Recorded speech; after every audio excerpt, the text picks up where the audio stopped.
Ọ dị mma Igbo ndị ọ ga-adịrị mma, ekene m ụnụ. Unu emena akpa ole ma ọ bụrụ ndị Owere. Ana m ekene ụnụ ebe ọ bụla ụnọ na-anabata ụnụ n'oge ọnọkụ ukwu aha m na-ewepụtara ụnụ ebe a.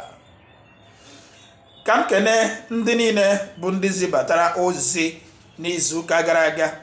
Ana m asị na ọ ga-adịrị ụnụ mma.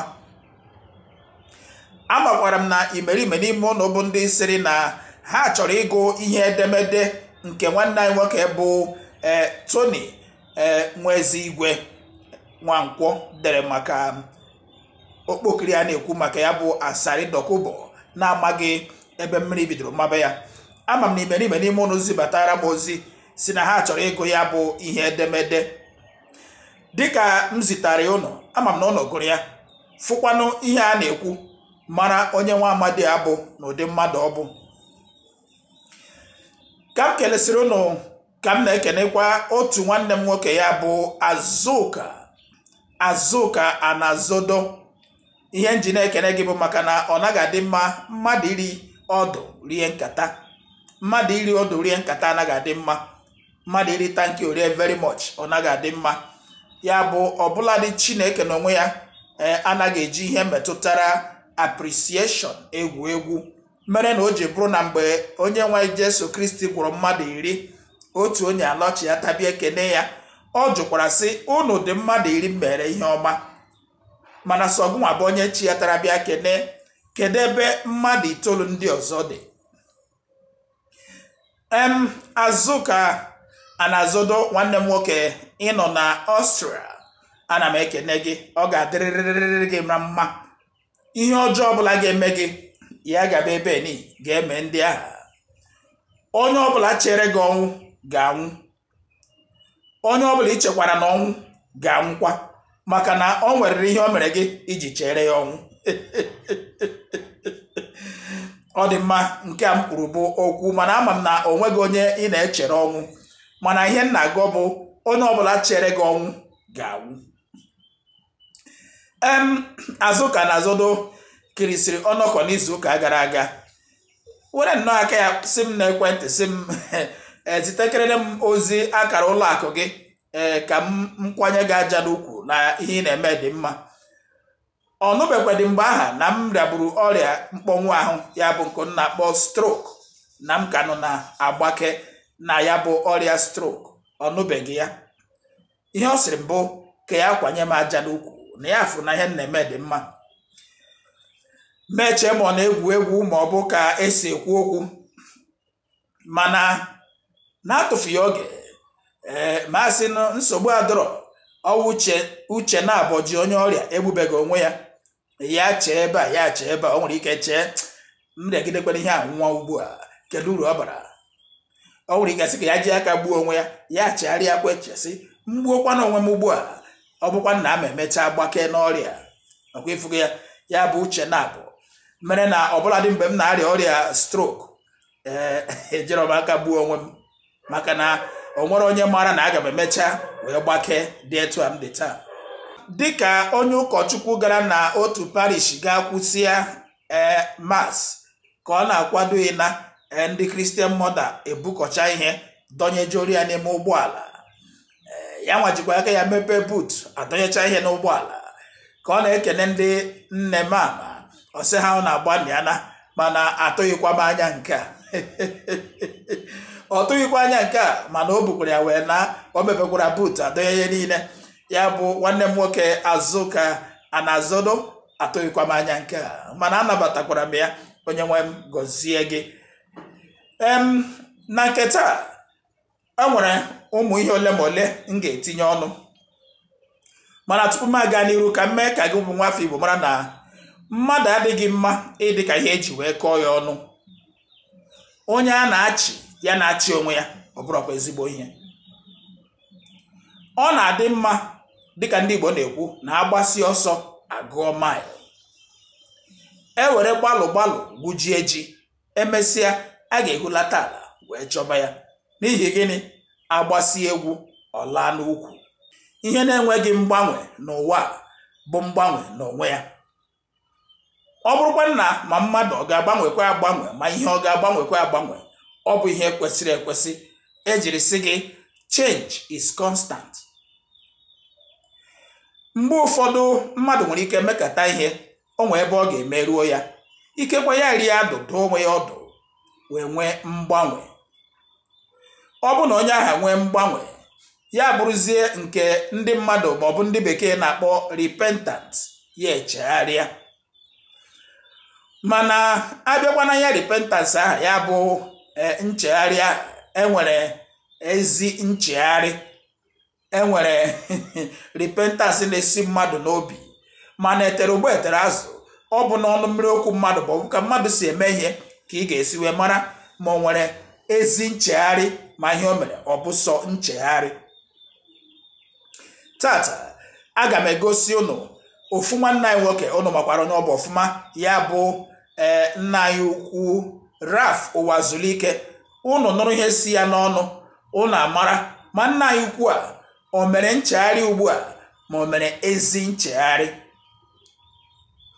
Mana ka unu ga-ekiri ya bụ ihe, aga m asị gị bụ nwa afọ Igbo ga-ekiri ya taa, ọ naghị adị mma dịka anyị na-ekwu ịtụfu nwatakịrị na mmiri ọjọọ, throwing the bad water away with the baby.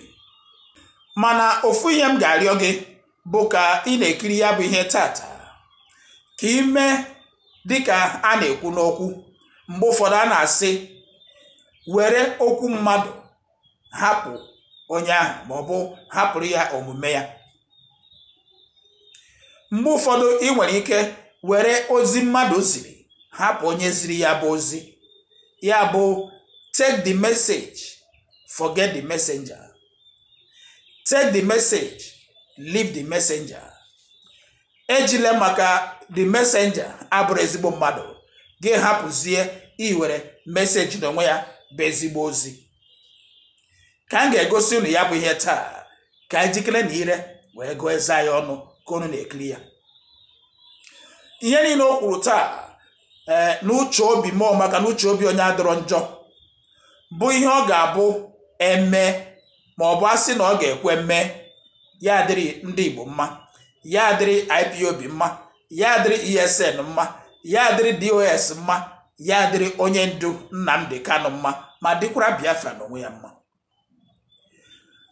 Dịka aka ji onye ndu taa, ya bụ Maazị Nnamdi Kanu, ndị iro ejichie ya, ama m na imerime n'ime anyị ọ dịghị anyị mma n'obi.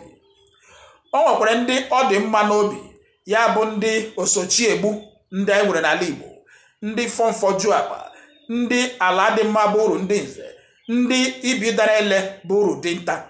Ya bụ aka ji onye ndu taa bụ uru ha. Ka unu ga-ekiri ya bụ ozi si n'ọnụ nwanne anyị nwoke pụta, aga m egosikwa ịma na mgbe m na-ekwu okwu ihe metụtara asari dokubo, ụfọdụ ndị mmadụ nwere ike na-asị nwa amadi ekwesịrị iji okwu ya wee na-eme okwu. N'eziokwu eziokwu, ekwesịghị iji okwu ya wee na-emere okwu, maka na ihe okwu ya bụ ma ọ bụ ihe ụdị mmadụ ya bụ ihe a ndị bekee na-akpọ side attraction. Side attraction ka ọ bụ. O nwere ike ọ bụrụ na ndị ọchịchị wepụtara ya ka ọ na-edistract ndị mmadụ, na-enye ndị mmadụ side attractions, a na-elebe ya anya ebe ọ nọ na-ekwu okwu ya, ha na-eme nke ha na-eme. Mana akọ na uche ka anyị kwesịrị iji na-aghọta ihe na-aganụ. O nwekwara otu okwu m ga-egosikwa unu taa.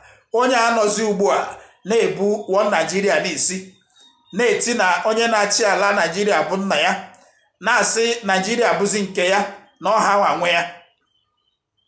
Unu ga-anụkwa ihe o kwugburu mgbe ni ọ nọ n'osịa ya. Aga m enyekwa unu obere nkiri nwa amadi na-agwa ya okwu, na-agwa ya ihe ekwesịrị ịgwa ya, na-asa ya okwu ka ekwesịrị isi wee saa ya okwu.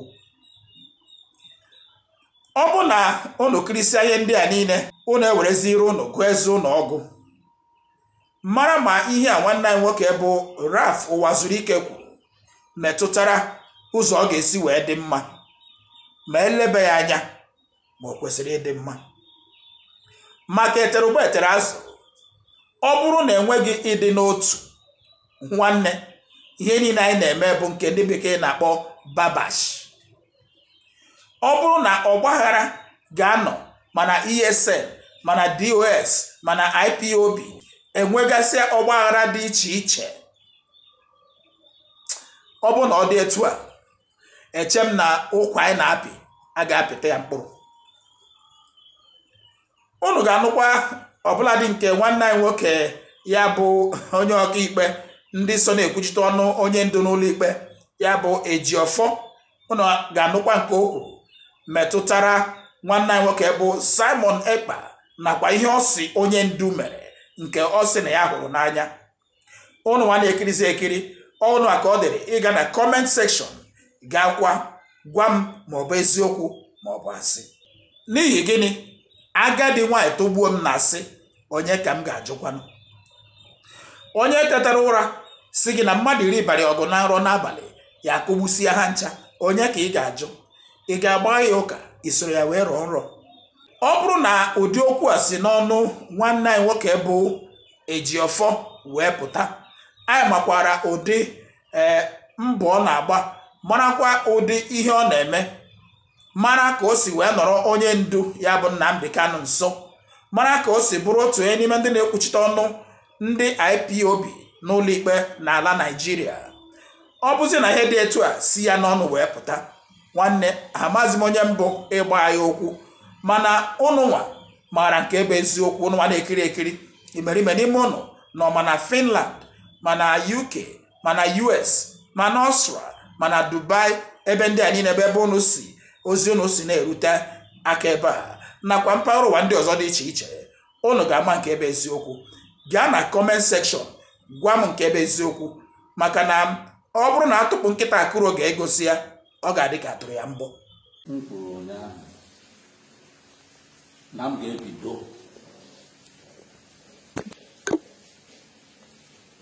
jikọta ndị niile na-ekwu okwu Biafra ọnụ na mbụ nna. Enwe otu situation ga-eji mee mmadụ nna ya mewe ka nna. Ihe m ji na-eme ihe a na mgbede a, achọrọ na okwu m ga-ekwusi kịta ịnaba iche echiche maka ya. Ị chọrọ ikpe ya ekpewe, ị chọrọ ihe ọbụla ị chọrọ imeme, ebe ịnaba ha na ichegoro echiche maka ya. Abịa na ihe gbasara Biafra taa, agbanigo m ike m na Chukwu mana mgbanigo ike m and obiọma dị m. As long as m bịa kwuo okwu na United Nations Forum, ọ nọ rekọd na mụ bụ onye izizi after Ojukwu mesịrị ihe Biafra 1970. Mụ awụ onye izizi, onye ịbụa, ma ọwụ onye ịbụa ikwu Biafra na 1999. Enweghị ka a ga-esi megide wepụ ya na hesu mba. Ọ sọrọ ọkpụkpọ ụwaziri kashi, enweghị ga-ewepụwu nke ahụ. Enweghị ga-ewepụwu na hesu na ọwụ Ojukwu bụ ụzọ mee ihe gbasara Biafra, na onye nke ọzọ bịakwara m ya wụwaziri ike. Enwere onye ọzọ ga-ekwu nọsitekwa ọnọdụ ndị Biafra na United Nations echi ga-ama na ya bụrụ onye izizi, na ọ bụ waziri ike bụ onye izizi. Ihe anyị na-eme taa bụ ihe gbasara inwe onwe Biafra. Enwe onye na-eme ya maka onwe ya. Biafra bụ nke ofu onye. Gịnị ka a na-azọkwa?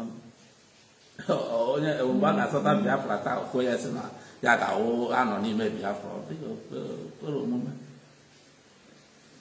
Ọ dị mma ka anyị jikọta aka iwere ofu azịza ịgbajie ya, mana iwere ofu azịza tinye ya n'ukwu kechie ya, ịgbajie ya n'ara ahụ, so ọ dị mma ka anyị nọkọta n'ofu. Ịnọkọta n'ofu abụọ na abịasị ngwa ndị dị mma sọ ngwa unu na IPOB ngwa join anyị. Dị mma sọ nọrọ onwe ya, BNC nọrọ onwe ya, Biafra Nation Alliance nọrọ onwe ya, ndị niile nọrọ onwe ha. Orukwechi IPOB bata, IPOB anọrọ onwe ya. Nobody comes into your organization. Mana, okwu dị agha amara na ndị a ji ofu obi eme ihe. Ọ bụrụ na enwe ihe nwanne gị na-eme na grupu ya, ị na-alaịkịchara, ị ga-alaịcha ihe onye ọbụla na-eme, imechi ọnụ mana akpụtara n'ilo na-akọtọ ya. Enwere polisi nwanne gị na-eme na-adịrọ mma, nwere ike kpọọ ya na fon sị ichekwa na ọ ga-adị ụta adị ụta. Ọ sịgodu na ya ga-eme ya otu ahụ, gbachie ya nkịtị mana apụtakwa na n'iro kọtọwa ya. Mgbe ịpụta ha na kọtọwa ya, ndị iro amara na ya na-eme nwere isi na ha dị divided. So nna ya ndị otu niile ndị bụ Bimaso stata gaba ayọ ka m na-ayọ ọwụ iwu ka m na-eti. Achọghị m onye ọbụla na-eso Bimaso bụ ịpụta kọtọwa onye ọbụla nọ na grupu ọzọ ma ọ nọ na IPOB ma ọ bụ ESL ma ọ bụ unknown gunmen ma ọ bụ BNC ma ọ bụ Biafra National Alliance, whatever, anything Biafra, don't criticize. Mechie ọnụ. Ọ bụrụ na ihe a na-eme adịghị mma, mechie ọnụ. Mana ekwukwe na epụtakwana kọtọwa. Ndị a na-apụta na Facebook na-akpọ nke a Nnamdi Kanu mere nke a, IPOB emekwe nke a, ndị nke a mere nke a, onye jikwana aha m ekwu ọzọ. Mpụta ha na nụ ya na ebe onye Bimaso pụtara na soshal midia Facebook akọtọ ọnụ akọgheri ọnụ, ịnọ na nsogbu. Ọ bụrụ na apụtara na-akparị ụwa zuru ike, rapụ ndị na-akparị nsogbu anọ. Aga na-alụtara m ọgụ, aga na-akpọtara m ọnụ, edifendụ na mụ. Ajụ anyị ga-ajụ onwe anyị bụ over the years now ebidoro na-akparị onye pụta kparịa nwanne, onye nke akpọtọ nwanne, onye ka anyị nwetago Biafra. Ndị n'anya mgbe m bidoro ime ihe gbasara Biafra, ajụrụ m ke ndị ụba resign si na 5 Eastern State onye kwuru oge ahụ ọtụtụ ndị mmadụ abịa hapụrụ ndị nka, hapụ ndị nka, hapụ ndị nka. Ihe m jiri mee ya oge ahụ bụ ọ bụ ihe jọgburu onwe ya ịpụtasị gị na onye asị, gị na onye asị, gị na onye asị, gị na onye asị. Apụtazie ndị ahụ si gị na ha so si ha ọwụ gị na ha so egwutu na-eme gị maka na ndị ma bịa ndị ebe ha ga-aga ebe ahụ esi na ndị gị na ha so ka ha nweta ha. The moment ha pụtara sị na ọwụ gị na ha so, ịdịgo weekend of. Mana ọ na-adị mma ịpụtasị hapụgodo ndị ahụ si na 5 Eastern States. Ha ji aka ha na-abịazi na-asị na ị hapụrụ ha ọkwanụ maka anyị agbakọkwuo maka ya si na unu ga-eso maka na anyị na ụlọ ekwugwe na anyị agbagbeghị unu, anyị chọkwuru unu uwe egwe. Ụmụ ha ga na-struggle to be part of it. Mbe si na oge ahịa sụrụ a ga-azọgbu nwaanyị n'ime, oru mgbe ahịa sụrụ ndị mmadụ azọgbuo nwaanyị n'ime, ejide mbe na ọ bụ ya ebe o kwuru ekwu n'ọnụ ya na ọ na-agọzi na ọ bụrụ ya. Ọ ya na-akpata ya ihe mmadụ kwuru n'ọnụ na-egbu ya egbu. Si ị na-ekwu okwu jiri nwayọọ, ị nwere ike kwụsị okwu enweghị ihe mere, onye ọzọ ga-emekiri gị asị na ọkụwa ejiri ka egbuo. So ọwụ ilu ka m na-atụrụ unu, ọwụ ụka ka m na-atụrụ unu. A na-atụ ilu si nwatakịrị mara ihe ya gbuo onye gburu nna ya, ma nwatakịrị ga-ama ihe onye gburu nna ya egbuo ya. Nwayọọ nwayọọ ka eji raracha ofe dị ọkụ. Ụmụnna anyị pụta ha na-asị na ha amasị ndị anyị bụ the disowners, moreover the governors. Ihe ka ha na-eme maka na egwu na-atụ ha na a ga-egbu ha ndị gọọmenti Nigeria ga-egbu ha and ha bịa ha anaghị afụ unity among us. Ha na-afụ what they don't see unity among us enweghị na-enye ha confidence asị na ọ ga-enwe ịchọkwa ndị alụmilitere onwe ha. Ibụrụ ndị ọzọ anụ ụmụnne anyị ndị ọzọ anụ ha ma sọpọtụ anyị ha ka ha sọkwa ndị ka anụ ha zọbụrụgo onwe ha ndị ha ga-abịa sọpọtụ hapụta ha si mba ka ama ha ga-azọ ha nọrọ onwe ha mana anyị pụta taa jikọta aka ọnụ nsogbu adịghị n'obodo hapụgodo onye ọbụla tọ na-akparị nwanne ya ka a nọrọgodo at that level onye akpọtara nwanne ya onye egbuwe achara onye egbuwe onye akpọrọ ibe ya onye ikoli sọsọ ime nke ahụ ha ga-anọtụsị na ha echenikwala egwu atụwara our young men anwụrụ egburu so many of them. Ndị mmadụ pụta ha na-ekwu nke ha nwụ nke unu na-ahụkwa enwebụ onye na-emekwukwa impact na ihe a. IPOB Nnamdi Kanu emekwugo impact. Ọ dịghị izi mmadụ ịnọ obodo ọzọ n'ebe a na-enye ọda na-eme ya obe. Ọ dịghị izi onye si na ọ dị izi ya bịatụrụ ya nke ya. Mana ijele a na-anụ n'ọgbọ for a very long time. If you make a mark, you sustain it and keep that credibility there. If you continue with it, you destroy it. You sit at home, you don't overdo it. Everyone got taken a bad weekend, cool down. It may take 9 email. Man, I continue with it every day. So, you know, as a leader, if Nnamdi believe in you, now they go on. You be a guy to be born in, unless the money was people nuche. He could tell my candia believe in you and they get stopped the pedal. Watch I can see unity of purpose. The more the merrier. Nsogbu enweghị onye emejọrọ na ihe gbasara Biafra taa karịa mụnwa.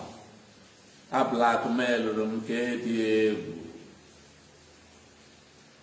Mana onye m na-agazikwa agbaghara na m onye ọwụ nna. Nke ndị m na-anọtọ na-ekwukọrịtakwa mmefọ bido dị na ndị socha ụgbọala na-akpọ m na amarụ na ha very good people. Okita m na ha meet ka ndị mmadụ na wonderful human beings.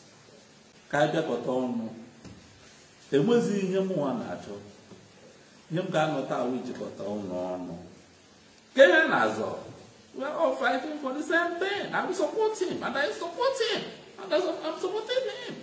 Must I be chairman? I don't need any position in the end. Like as I now praise the United Nations. I'm done with it. Tomorrow morning they say they want to negotiate with the Biafran groups and whether it's in Abuja or in Enugu, I'll be the last person to lead. The younger ones should lead. I will be at home acknowledging whatever they say there. Yes, I'm in support. Yes. All him to that. Ojukwu normally go Biafra. Ya na him support. That's a father. So here can get a man ndị ọzọ. Mama ọ dị mma nwatakịrị pụtara na-akparị onye tọrọ ya. For whatever reason. Mana nke a eme na. Onye ọbụla gwa ndị na-eso ya. Majority of ihe ndị a na-emekwa ndị na-eso ndị mmadụ. Ndị filụrụ na ka ha onye ha na-eso hụ ha azụ na ha na-agba mbọ na ịkparị ndị ya na na-adịrọ na mma. Enweghị ebe ọ ga-eduru anyị. Because kamgbe anyị na-eme ya nweta nne Biafra mana anyị kwụsị taa unu ga-afụ the difference. The difference. Ka otu ahụ unu nọ ndị adị na-eso Wazirika Eze na Ọkụlịma Wazirika Eze fool because this Kunu Kalapomo Manakunu the water. He who goes there, he must go with clean hands. We want peace in the southeast. We want peace in all the Biafran territory. Above all, we want unity. Please, I beg you, let there be peace. What's the need after killing everybody? All the supporters, all those who love you, when they come out or when they come back, you won't see them again. Because our enemies are looking for ways to eliminate us, to decimate us. And if you give them that avenue, they utilize it, they overutilize it, and commit genocide against us. And nothing you will do. The international community will look the other side, but they see you as a terrorist, as somebody who is causing problems. No, not my country. Nigeria is not my country. I am an Ijaw man. I have never chosen to renounce my citizens of the Ijaw nation. So we have the Mimbutus in the west, we have Findik, we have Krimani, we had KYA. The armed struggle has been the tradition of Ijaw people. It is inbuilt in us. Because if you read Ijaw history, a lot of Nigerians, those who call themselves Nigerians, falsify history. They distort history. They embellish their history. The Ijaws were the only people in Africa that fought the British and defeated the British. No other people in this part of Africa, the Ashantis fought, other people fought, but it was only the Ijaws that fought. The Akasa battle, when the Royal Niger Company was given concessionary right to usurp Ijaw sovereignty. King Koko of Nembe rose and attacked the invaders at Akasa. Nations are built by people, not by force. The Ijaw nation were made up of different city-states. King Jaja of Opopo fought against the British. He was stripped and taken to Virgin Island. There are so many Ijaw kings. King Ibanijuka of Okrika did the same thing. He was taken to Calabar and put in prison. King Pepo, Ijaw elites resisted the imposition of British rule. Let's show historical and clear historical fact what the Ijaws have done to clearly demonstrate that they are not Nigerian. They have an authority to speak for the generality of what the Ijaw people believe.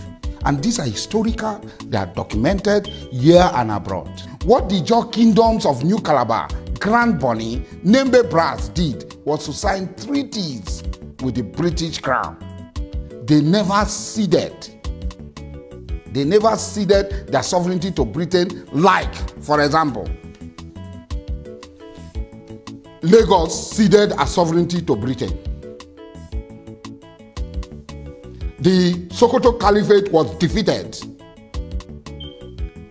Sultan Atairu was killed by the British. Arochukwu was defeated in 1903. Bini was defeated in 18-something. All these kingdoms were defeated. Do you know that Abeokuta was not, the Egba Federation was not part of Nigeria until 1923, after the amalgamation? There are different groups. In every struggle, there are revolutionaries and counter-revolutionaries. The wealth of the people belongs to them.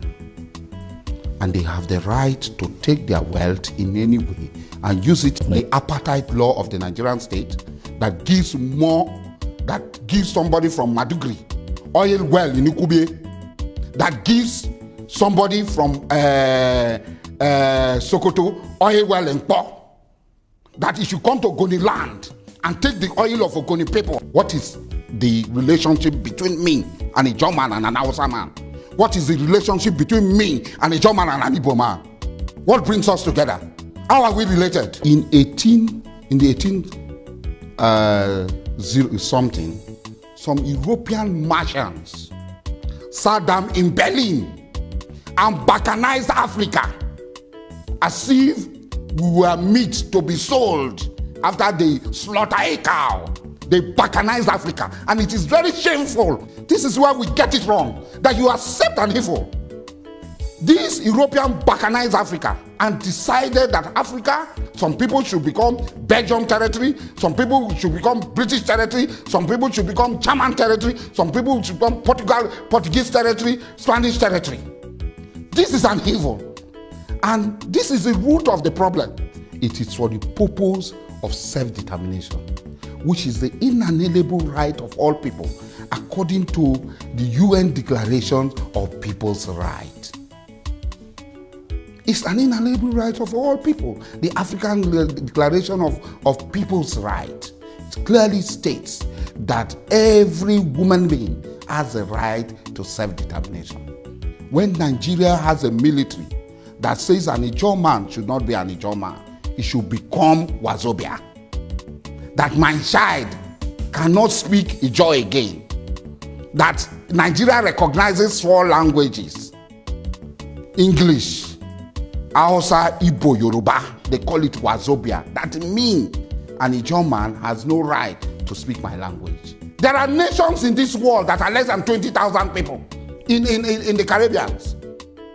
Their population is less than 20,000.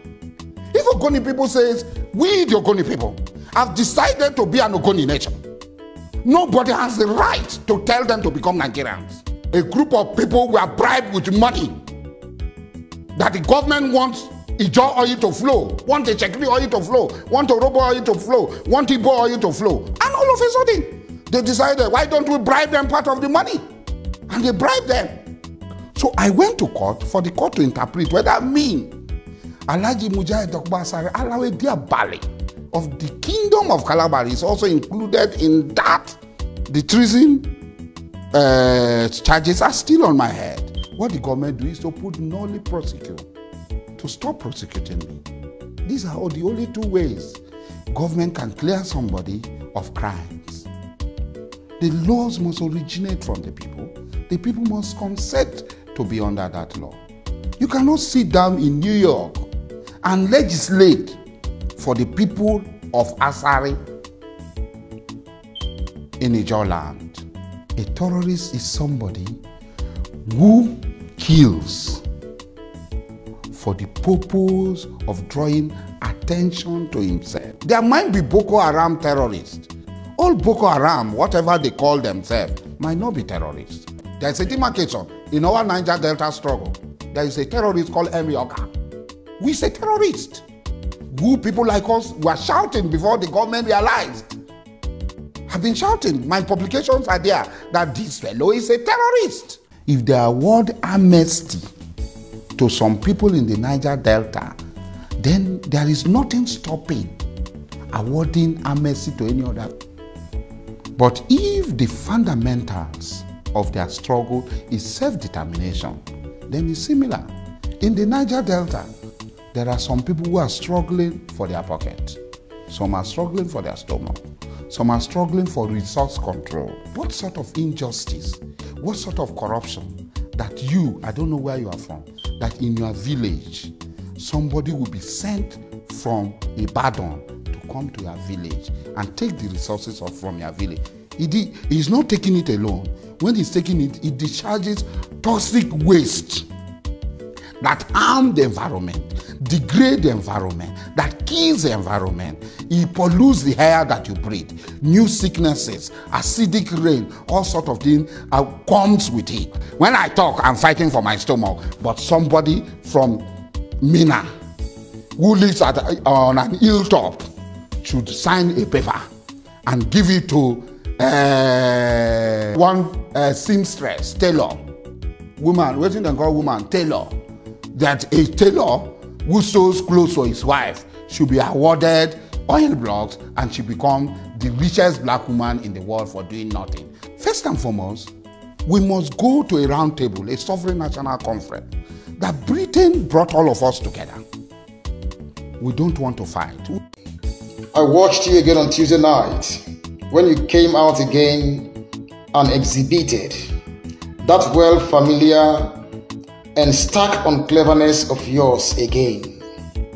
You see, each time I look at you, I am often overwhelmed by a deep sense of pity for you, because I know that you are a lost human being, because I know that you don't even understand your own self. If not that Nigeria is a country that is led by a compendium of criminals, a country that is plagued by lies, deceits, corruption, and indiscipline. A character like you, Mujahid Asari Dokubo, should have long been grabbed and flung into the belly of a waiting jail to rot there. But today, Nigeria is a country that frees the guilty and incarcerates the innocent. It's a country that crucifies the guilty and criminalizes the innocent. Asari Dokubo, let me ask you a very simple question. Who was Ken Saro-Wiwa and how did he end up? Have you forgotten the Ogoni 9? That was how Ken Saro-Wiwa did several treacherous things against his brethren Igbos like you. Some betrayals, some treacheries, some mockeries, even in his writings and books. You see, at the end of the day, Ken Saro-Wiwa's death or death warrant was signed by those he took sides with against his own people. That is history for you. As I look at you, you're not going to end up well. I am not your God. Talking about Nnamdi Kanu, but you don't want Tinubu to release Nnamdi Kanu. By no standards, in any way at all, one can possibly think of, you are not a match with Nnamdi Kanu at all. The IPOB you think your stupid government prescribed, understand, is the largest mass movement on earth, on the surface of this earth. They protest everywhere, at EU headquarters, in Brussels, at UN headquarters, everywhere in the world. Can Boko Haram protest like that? Can Al-Shabaab or Al-Qaeda protest like that? I am telling you, Asari Dokubo, you are going to regret when the time comes. Nnamdi Kanu gave specific instruction to someone close to him, and they don't mention the name, he said the person knows himself, instructing him to file action against someone in Finland. And the feedback he got from them was that action has been filed. The feedback he got from them that what action has been filed. To file action against Simon Ekpa on his activities in the southeast. On his behalf, they should file action against him in Finland. He gave that instruction. Put me correctly. The feedback Nnamdi Kanu received from those giving that instruction was that action had been filed. But in fact, nothing has been done. An order he gave. I know he'll be asked to. And when he come out, everything will be open. Now, for those who are still towing that part of legion of bad wagons, let me say this to you. I am IPOB lead counsel today. I've been handling today, we have over 1,000 cases across the various courts in the southeast in Nigeria. In Abuja here, we are defending IPOB and members of IPOB. When this criminal element started, I got a different instruction from the leadership of IPOB. It is time for us to start profiling, because once they arrested, I mean deviant groups, once they arrested who are working with Simon, and once they arrested and probably then either the police station, SSS or prison, they write their members of IPOB. Do you belong to IPOB? Yes, we're members of IPOB. Now the leadership now started profiling. Once you call me or probably send a message to the office, that you're in detention, and I said, please, in fact, leadership, I am not your lawyer. Today, by that strategy they introduced, we have them in their thousands in prison custody and police detention facilities without nobody asking for their whereabouts. Because Simon is giving them directive what to do. I hope I'm making sense to you.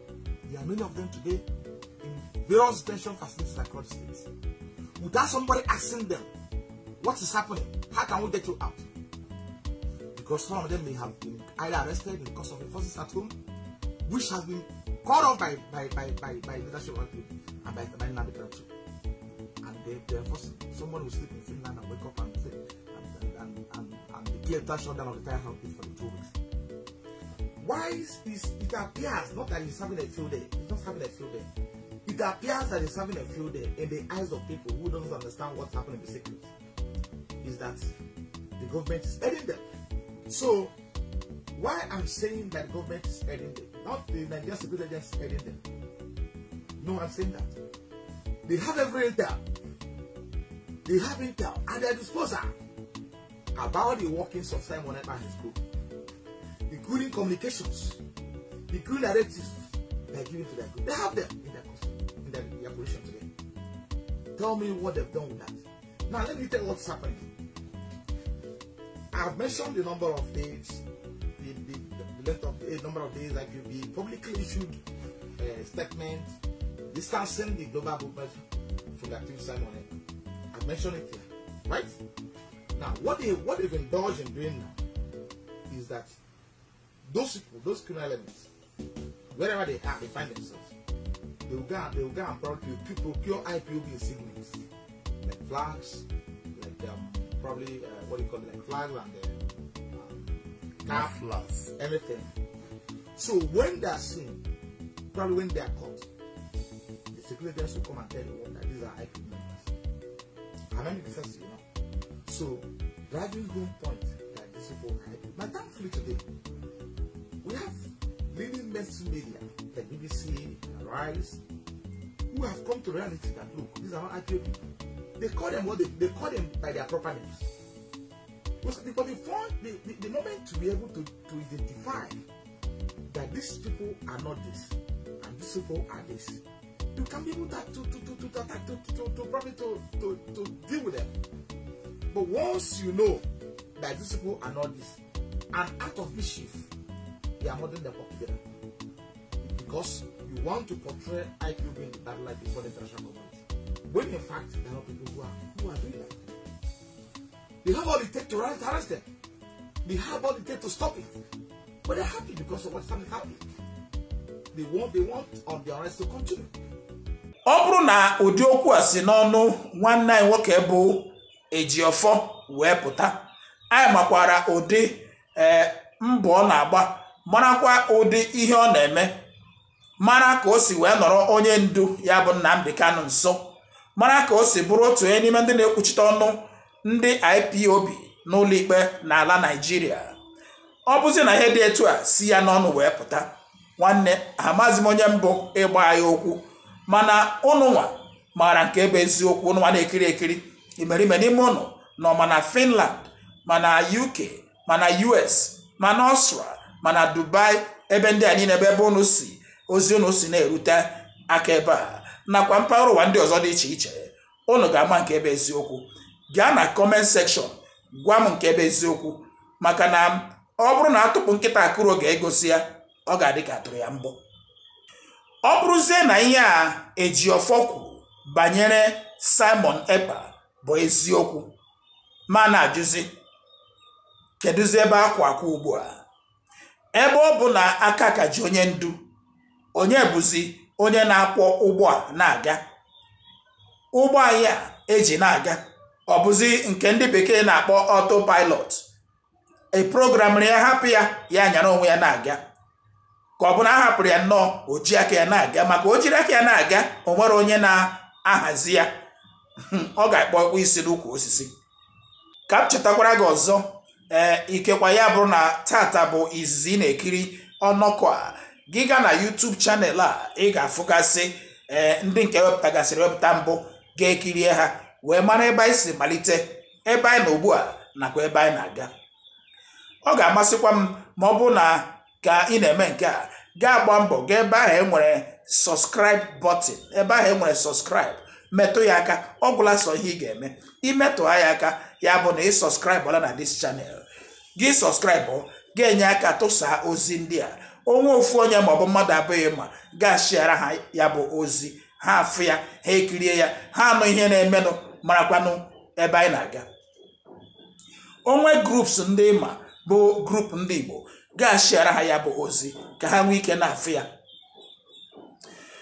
ọ dị mma na-atụfughị oge etu a ka m ga-esi wee malite pịachibe ya na agba nke izu a unu ekiriela ya bụ ihe niile bụ nke egosiri unu ka unu kirisiri ya ama m na ọ dịziri unu ugbu a ịma ji ga n'ubi na nke ga n'ọba were ire ego eze gị ọnụ maranụ ma Igbo anyị kwesịrị ime udo onye kwuru okwu a ịnụrụ ka ọ sịrị gị na ayịyọ ka ya na-ayọ na ọ naghị eme ya mmanye ka ọ yọrọ ya bụ ayịyọ ka mụ a na-arịọkwa ya bụ arịrịọ biko dododo ka anyị maranụ ma anyị ọ ga-hapụgodo iro dị n'ụlọ gbagbuo nke dị n'ezi onye ngwasị kama onye amaghị eri mezie onye ụlọ rie ma gbajaa ka anyị chụpụkenenụ egbe bịara ibu ọkụkọ tupu anyị ataba nnekwu ọkụkọ ụta si ya gịnị mekwa na iji kpọrọ ụmụ gị were wụsa n'ezi